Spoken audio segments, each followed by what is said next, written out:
Hi guys! Welcome back to my YouTube channel. This is Gerald's TV at ngayon nga mga kaibigan ay meron tayong panibagong reaksyon at ito nga ay patungkol dito kay Kalingap Jomar or sa love team na Jomcar dahil naku po talaga mga kaibigan, grabe, nakakakilig talaga ito dahil ito nga si Kalingap Jomar ay di mapigilang muntik pang mapatalon ito mga kaibigan, napatalon-talon no, at grabe ang tuwa niya nung marinig niya kay Carla ang matagal niya nang hinihintay na sagot no. Ano nga ba yun? Ano ba ang tanong dito ni Kalingap Jomar kay Carla dati no? Kasi mga kaibigan, meron itong gustong malaman no, itong si Kalingap Jomar noon at nagsabi nga ito si Jomar kay Carla noon, ngunit hindi po malinaw ang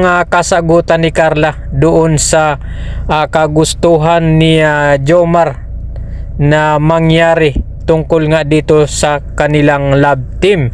So ito mga kaibigan, bago natin umpisahan yan, kung bago ka pa lamang po dito sa ating channel ay pakipuntahan at bisita po ng channel ni Kalingap Rab, Kuya Bal Santos Matubang, Ated na Vlogs at syempre ang lahat po ng Kalingap Partners. So ito mga kaibigan, at kakatapos lamang po nung birthday no or dibo ni Carla at doon nga po mga kaibigan nalaman ni Kalingap Jomar ang kasagutan ni Carla no. At yun nga mga kaibigan, at ito ang pinakahihintay ni Jomar na mangyari ang itong birthday or debo ni Carla dahil syempre mga kaibigan, nasa legal age na po itong si Carla. So nung una kasi mga kaibigan ay nagtanong ito si Kalingap Jomar dito kay Carla kung pwede nga ba siyang manligaw dito kay Carla. At nung una nga mga kaibigan, nung si Carla ay nasa 17 pa lang ay hindi nga po ito pumayag na magpaligaw.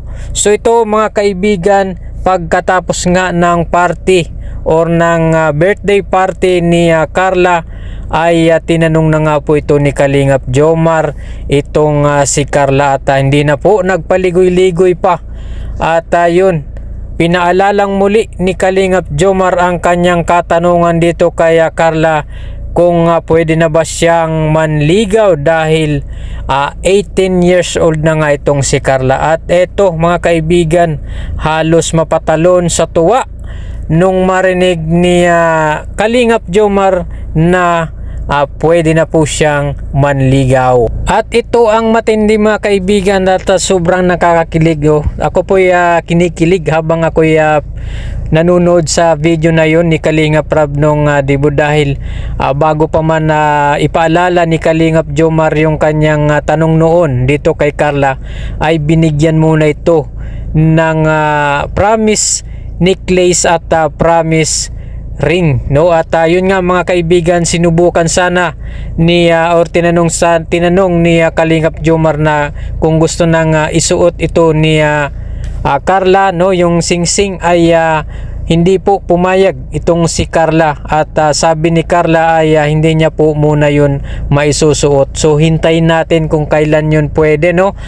At syempre wag po nating madaliin yan no, dahil itong si Carla ay nakikita naman natin na punong-puno ng pangarap no sa kanyang pamilya, sa kanyang sarili at nakikita natin na napakabuti at napakabait ng batang ito no. Grabe ang kanyang sipag no, nakikita naman natin no pagka galing niya sa school or madaling araw pa lang ay tinutulungan niya na ang kanyang magulang no sa paggawa ng puto no at kutsinta para lang meron siyang pangtinda no, at para syempre iniisip niya para makatulong siya sa kanyang mga magulang. So napakabait at napakabuti po talaga ng batang ito na si Carla, kaya deserve din ni Carla na makatanggap ng marami pong blessing no sa kanyang buhay at sa kanyang pamilya. So yun nga mga kaibigan no, sa gustong mapanood ang full video at buong kwento ng kwentong ito mga kaibigan, ay panoorin nyo po ang vlog ni Kalingap Rab, no, sa channel niya, at doon nyo po makikita na talagang grabe ay nakakatuwa at sobrang nakakakilig itong Jomcar na itong love team, no. So yun lamang po mga kaibigan, no. Maraming salamat po sa inyong panunood, at syempre huwag niyo pong kalimutang bisitahin ang mga channel ni Kalingap Rab, Kuya Bal Santos Matubang at Edna Vlogs, at syempre lahat po ng Kalingap partners ay bisitahin niyo po ang kanilang mga channel. At yun lang mga kaibigan, maraming salamat sa inyong panunood. Huwag kalimutang mag-like at subscribe at pakihit na lang ng notification bell para updated ka sa ating mga bagong i-upload na mga videos. Salamat po at God bless you all.